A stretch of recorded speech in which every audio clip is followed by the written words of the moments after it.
संसार का उद्धार करने के लिए भगवान श्री राम जी ने अयोध्या में जन्म लिया और उनकी लीला शुरू करने के लिए महामुनि विश्वामित्र जी महाराजा दशरथ के दरबार में आ गए हैं श्री राम और लक्ष्मण जी को लेने के लिए। महाराज दशरथ महामुनि विश्वामित्र जी का बहुत आदर सत्कार करते हैं, अपने आसन पर बैठालते हैं और कुशल क्षेम पूछते हैं। तो महामुनि विश्वामित्र जी क्या कहते हैं, मैं यज्ञ जिस समय करता हूँ दुख मुझको निश्चर देते हैं, पूजा सामग्री हवन कुंड सब नष्ट भ्रष्ट कर देते हैं। हे राजन, मैं जब यज्ञ करता हूँ तब निशाचरगण मुझे बहुत ही दुख देते हैं और जितनी यज्ञ की पूजन सामग्री है सबको नष्ट भ्रष्ट कर देते हैं। और मैं आपसे दो चीज़ें लेने के लिए आया हूँ, हमारी रक्षा करो जिससे मुनियों के यज्ञ जो हैं पूरे हो जाएं, और इसलिए तुम अपने दोनों पुत्र राम और लक्ष्मण को मुझे कुछ दिनों के लिए दे दो।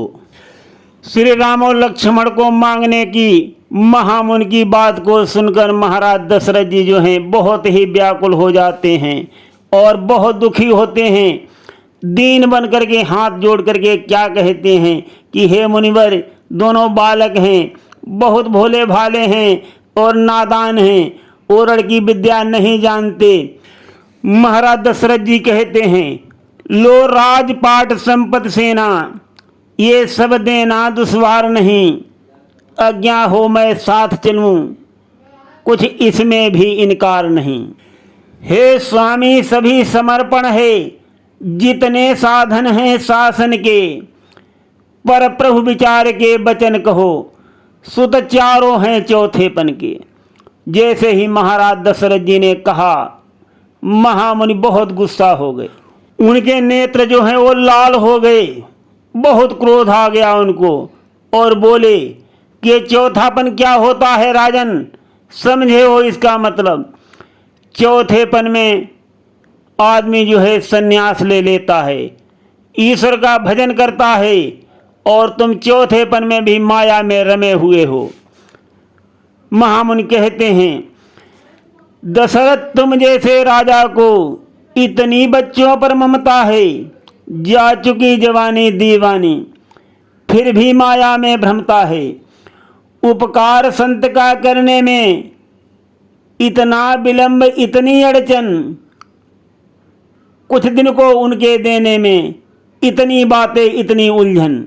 यदि आज विश्व से कहता मैं, चल देते छोड़ गरुण वाहन, विनती करता शिव शंकर से, हिल जाता उनका सिंहासन। मांगी जो तुमसे ये भिक्षा, इसलिए मुझे संताप हुआ, दुख हुआ तुझे भी मुझको भी, इस पुण्य कार्य में पाप हुआ। ये कहकर मुनिवर कुपित हुए, नप को डांट लगाई है, श्री राम नाम के दो अक्षर में सब सुख शांति समाई है।